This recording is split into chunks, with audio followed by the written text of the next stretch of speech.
Hello दोस्तों, तो कैसे हैं आप सभी।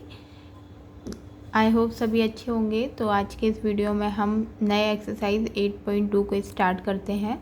तो ये एक्सरसाइज स्टार्ट करने से पहले इस पूरी एक्सरसाइज में हमें एक प्रमेय का यूज़ होगा। तो वो प्रमेय हमारी बुक में दी गई है, मध्य बिंदु प्रमेय करके। तो उसको एक बार आप ज़रूर रीड कर लीजिएगा। ये इस प्रकार से मध्य बिंदु प्रमेय, ये एक्सरसाइज के पहले ही दी है और 8.1 ख़त्म होता है तो उसी के नीचे दी है। तो इसको एक बार रीड कर लेंगे तो पूरी जो हमारी एक्सरसाइज है वो इसी प्रमेय के ऊपर बेस्ड है। तो इस प्रकार से आप इसको रीड कर लेंगे, सिंपल सी है। आगे मैं चाहूँगी तो इसमें एक वीडियो भी बना दूँगी इस प्रमेय के ऊपर।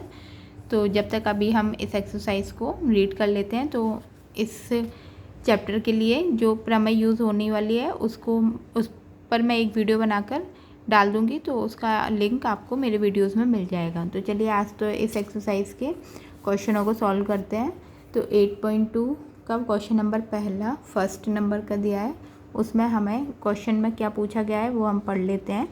तो ABCD एक चतुर्भुज है जिसमें PQRS क्रमशः भुजाओं AB BC CD और DA के मध्य बिंदु हैं।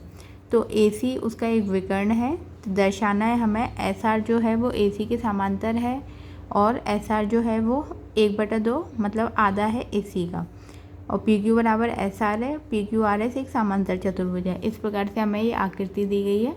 तो हमें बारी बारी से ये तीनों पार्ट को इनको सॉल्व करते हैं। तो चलिए, ये आकृति मैंने बना ली है।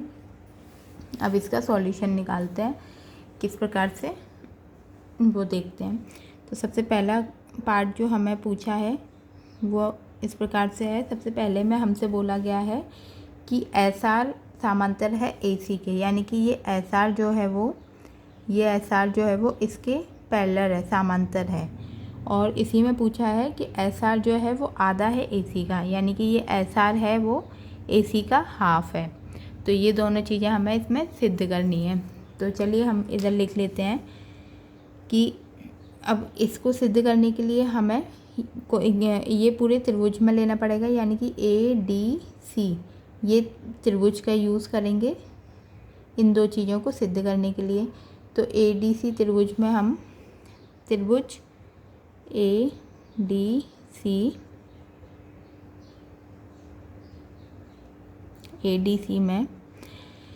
ADC में हमें क्या क्या दिया गया है। S जो है वो DA का मध्य बिंदु है, यानी कि ये जो पूरी DA है इसका मध्य बिंदु क्या है S, और DC का मध्य बिंदु क्या है R। तो वो हम लिख लेते हैं। S जो है वो DA का मध्य बिंदु है, मध्य बिंदु। और इसी प्रकार से जो R है वो CD का मध्य बिंदु है,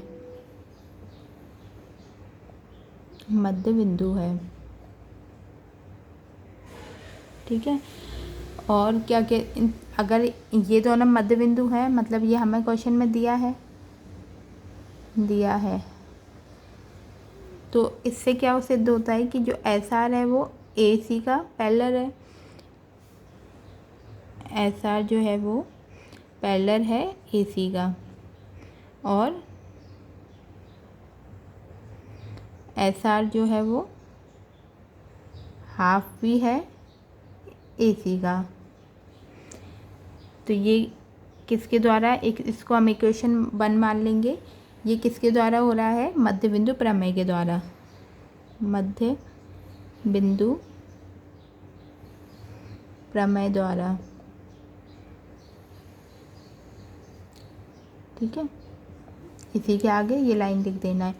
इसी प्रकार से ये मध्य बिंदु प्रमेय द्वारा हमारा ये सिद्ध हो गया। क्यों? क्योंकि ये क्या है, इसके मध्य बिंदु दिए गए हैं DA और DC के मध्य बिंदु है S और R। तो जब ये मध्य बिंदु है तो मध्य बिंदु प्रमेय द्वारा ये हमारा सिद्ध होता है कि SR जो है वो AC का पैरेलल भी है और SR जो है वो AC के हाफ है। तो ये मध्य बिंदु द्वारा हमारा ये सिद्ध हुआ।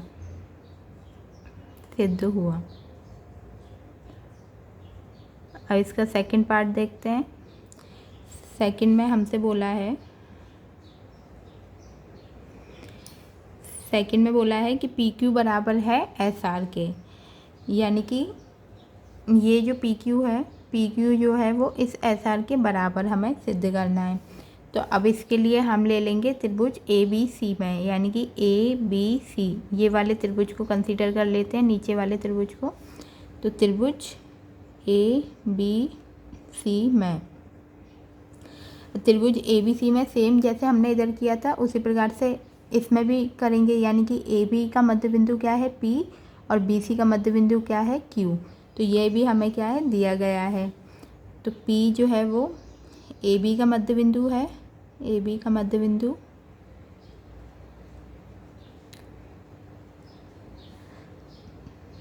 और जो Q है वो बी सी का मध्य बिंदु है, Q जो है वो बी सी का मध्य बिंदु है।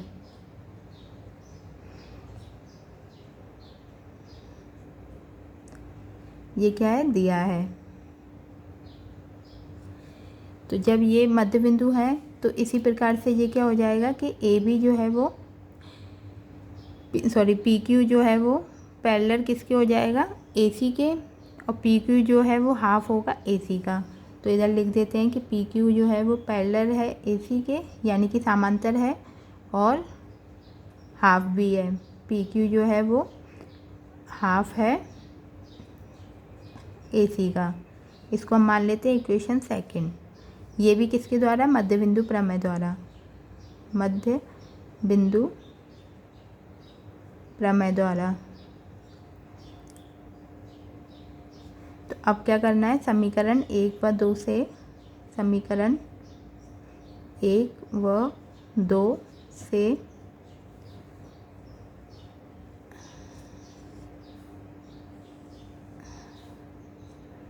समीकरण 1 व 2 से, अब देखिए समीकरण 1 में क्या था, ए सी इधर भी है और 2 में क्या है ए सी, यानी कि राइट हैंड साइड दोनों के सेम है, तो एल एच एस भी सेम हो जाएंगे, लेफ्ट हैंड साइड भी सेम हो जाएंगे। तो हम कैसे लिख सकते हैं, इधर पी क्यू जो है वो समांतर है एस आर के,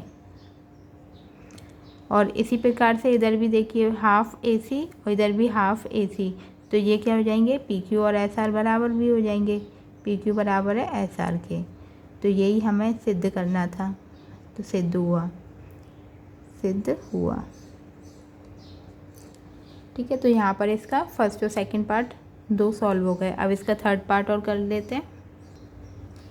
तो थर्ड में इसमें सिद्ध करना है कि पी क्यू आर एस एक समांतर चतुर्भुज है, यानी कि ये वाला पी क्यू आर एस ये पूरा एक समांतर चतुर्भुज है। तो हमने इसके फर्स्ट और सेकंड पार्ट में सिद्ध किया है कि सेकंड पार्ट जो था उसमें सिद्ध किया था कि पी क्यू समांतर है एस आर के, और पी क्यू जो है वो बराबर भी है एस आर के। तो किसी भी समांतर चतुर्भुज में क्या होता है कि कोई भी एक युग्म बराबर और समांतर हो तो वो हमारा समांतर चतुर्भुज कहलाया जाता है, यानी कि कोई भी एक युग्म बराबर और समांतर है तो ये हमारा क्या है, समांतर चतुर्भुज कहलाया जाएगा। ये हमने सिद्ध किया था, थर्ड उसमें सिद्ध किया है। तो ये युग्म इसका समांतर और बराबर है, तो यानी कि ये पूरा पी क्यू आर एस एक समांतर चतुर्भुज है। अतः पी क्यू आर एस एक समांतर चतुर्भुज है, चतुर्भुज है। तो इस प्रकार से हमारा क्वेश्चन नंबर फर्स्ट कंप्लीट होता है। अब क्वेश्चन नंबर सेकंड को देख लेते हैं। तो चलिए क्वेश्चन नंबर सेकंड देख लेते हैं। इसमें बोला है ए बी सी डी एक समचतुर्भुज है और पी क्यू आर एस क्रमशः भुजाओं A B B C C D और डी ए के मध्य बिंदु हैं। तो दर्शाइए कि पी क्यू आर एस एक आयत है। तो इस प्रकार से हमें एक आकृति बनानी थी, हमने बना ली कि ये पूरा एक समचतुर्भुज है और पी क्यू आर एस इनके भुजाएं A B B C C D और डी ए के मध्य बिंदु हैं। तो हमें दिया है वो लिख लेते हैं सबसे पहले कि ए बी सी डी एक समचतुर्भुज है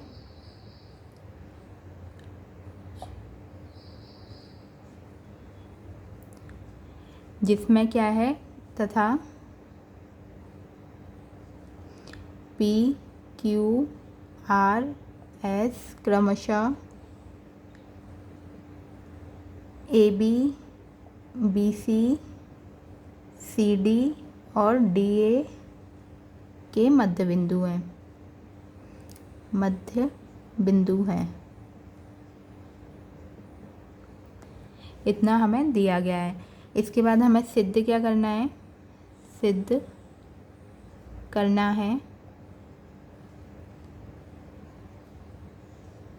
सिद्ध करना है कि पी क्यू आर एस, यानी कि पी क्यू आर एस ये क्या है, एक आयत है। पी क्यू आर एस एक आयत है, ठीक है। तो और इसके लिए ये आयत है, तो अब आयत के लिए हमें एक रचना करनी पड़ेगी।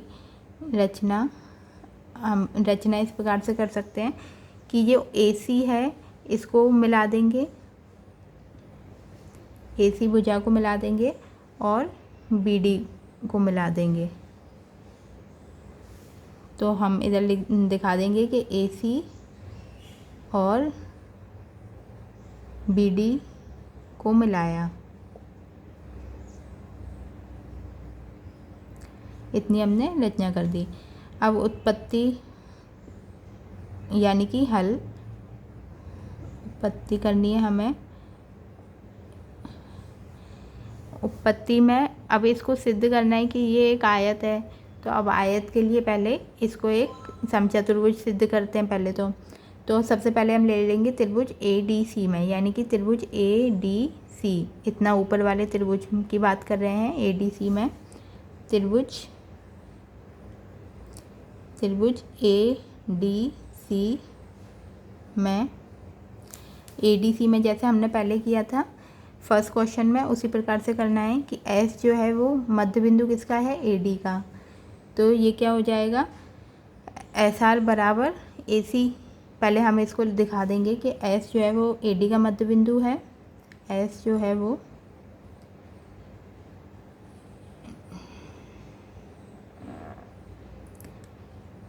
डी ए का मध्य बिंदु है,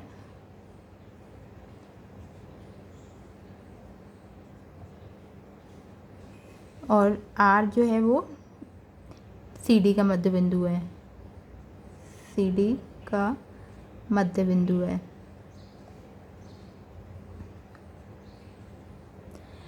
तो ये क्या है, हमें दिया गया है, दिया है। तो जब ये मध्य बिंदु है तो एस आर जो है वो इसका समांतर हो जाएगा और एस आर ही ए सी का हाफ हो जाएगा, हाफ के बराबर हो जाएगा। तो एस आर जो है वो समांतर है ए सी के, तथा एस आर जो है वो हाफ है ए सी के। इसको हम मान लेते हैं इक्वेशन फर्स्ट। ये किसके द्वारा आ रहा है, मध्य बिंदु प्रमेय द्वारा, मध्य बिंदु प्रमेय द्वारा। तो यहाँ पर हमारी इक्वेशन फर्स्ट पूरी हुई। अब इतना आप नोट कर लीजिए, फिर मैं रफ करके आगे का करती हूँ। तो इक्वेशन फर्स्ट के बाद अब इक्वेशन सेकंड भी निकालनी है। तो सेकंड इस वाले त्रिभुज में ले लेंगे, त्रिभुज ए बी सी, नीचे वाले त्रिभुज में लेंगे। सेम उसी प्रकार से कि P जो है वो ए बी का मध्य बिंदु है और Q जो है वो बी सी का मध्य बिंदु है। तो ये पी क्यू जो है वो ए सी के बराबर हो जाएगा, मतलब हाफ ऑफ ए सी हो जाएगा, और पी क्यू जो है वो समांतर हो जाएगा ए सी के। तो इसी प्रकार से ये करेंगे। तो इसी प्रकार से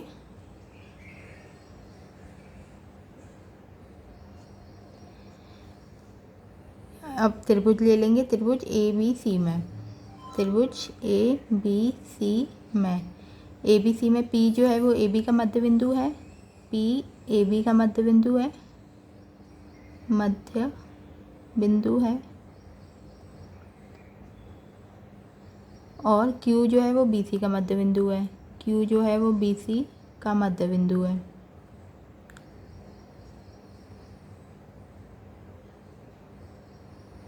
तो क्या हो जाएगा, पी क्यू जो है वो ए सी के समांतर हो जाएगा।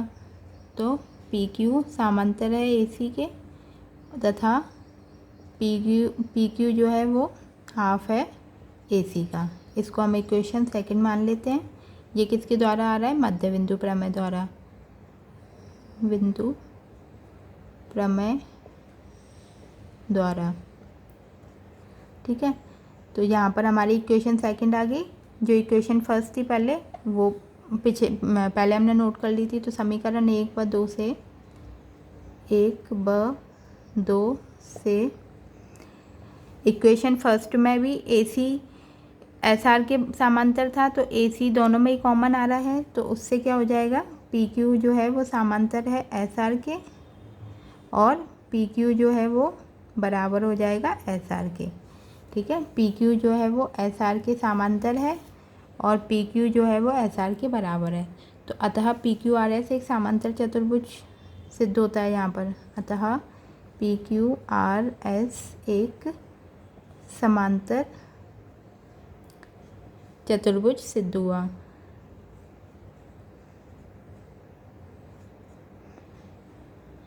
ठीक है, तो यहाँ पर हमारा सिद्ध होता है कि PQRS एक समांतर चतुर्भुज है, पर हमें सिद्ध क्या करना है कि PQRS एक आयत है। तो अभी क्या होगा, समांतर चतुर्भुज में ये हम इसके जो विकर्ण जहाँ पर प्रतिच्छेद कर रहे हैं वहाँ पर 90 डिग्री का कोण बना रहे हैं। ये जो विकर्ण है AC और BD, तो मान लो L बिंदु पर प्रतिच्छेद कर रहे हैं, तो यहाँ पर भी प्रतिच्छेद कर रहे हैं, तो हर विकर्ण हर बिंदु का एक एक कोण 90 डिग्री का बन रहा है यहाँ पर। तो उसके लिए हमें क्या करना पड़ेगा, इधर हम लिख के दिखा देंगे कि माना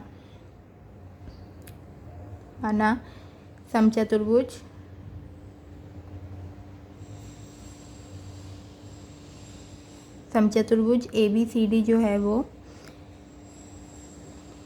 कि ABCD के जो विकर्ण हैं AC और BD वो L बिंदु पर प्रतिच्छेद कर रहे हैं। ABCD के विकर्ण बिंदु L पर प्रतिच्छेद करते हैं, L पर प्रतिच्छेद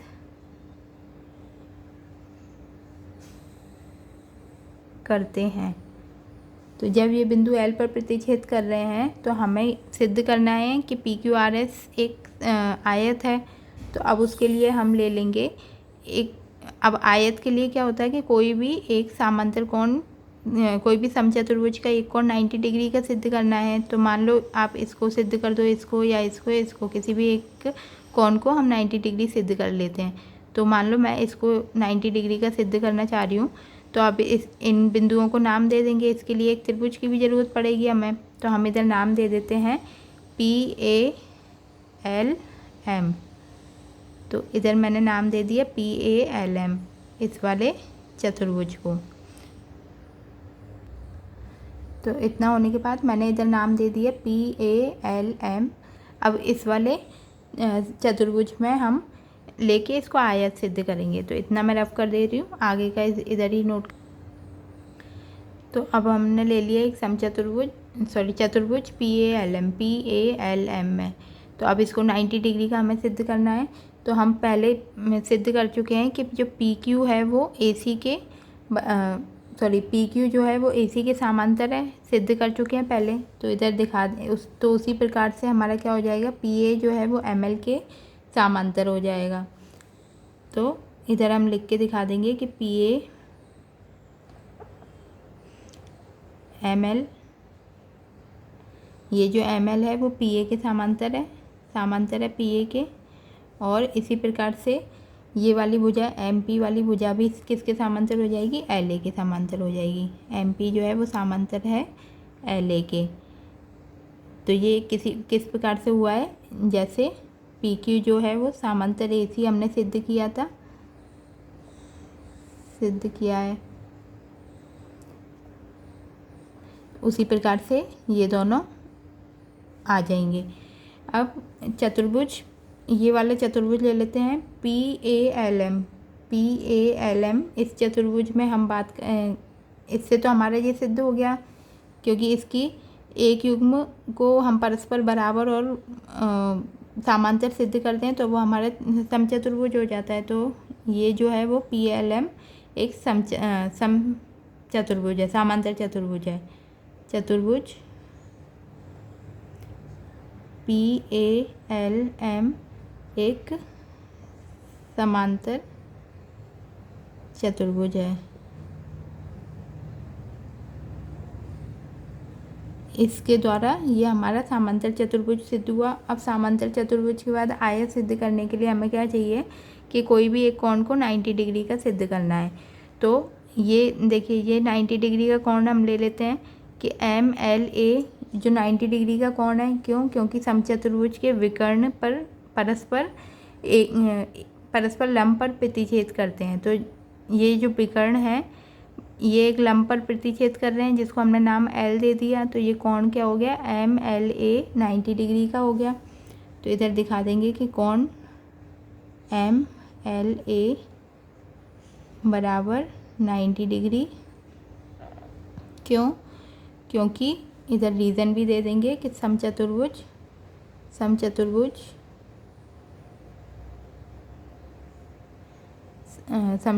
के विकर्ण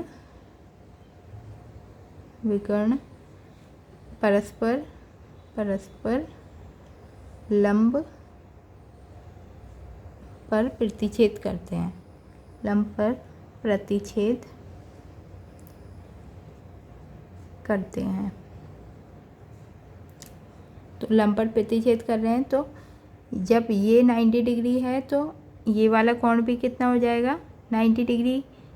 क्यों? क्योंकि ये क्या है? एकांतर अंतर कोण बना रहे हैं। तो इधर आ जाएगा कोण MPA बराबर कोण MLA। तो जब MLA 90 डिग्री है तो MPA भी क्या हो जाएगा? 90 डिग्री।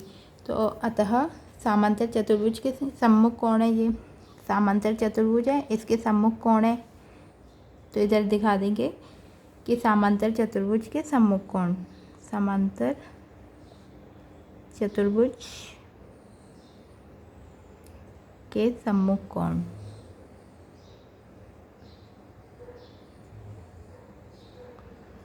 तो अतः यहाँ पर हमारा सिद्ध होता है कि MPA हमने सिद्ध कर दिया कि वो भी 90 डिग्री है। तो अतः PQRS एक आयत है। तो ये क्वेश्चन थोड़े लेंथी हैं अब इस वाली एक्सरसाइज के, तो आप इसको पहले step by step video pause करके नोट करिए अपनी कॉपी में, फिर उसको स्टेप बाय स्टेप समझने की कोशिश करिए। तब आपको एक दो बार आप प्रैक्टिस करेंगे इन क्वेश्चनों की, तब ये क्वेश्चन क्लियर होंगे, नहीं तो लेंथी ही लगते जाएंगे अगर प्रैक्टिस नहीं करेंगे इनको। तो और कोई भी डाउट है तो आप कमेंट करके बेशक पूछ सकते हैं। अगर आप चैनल पर नए हैं तो इसको सब्सक्राइब ज़रूर करें, जिससे आने वाले वीडियोस की नोटिफिकेशन आपको आसानी से मिलते रहेंगे। तो धन्यवाद। इसी प्रकार से वीडियो देखते रहिए और लाइक करिए, सब्सक्राइब करिए, शेयर करते जाइए इनको। Thank you.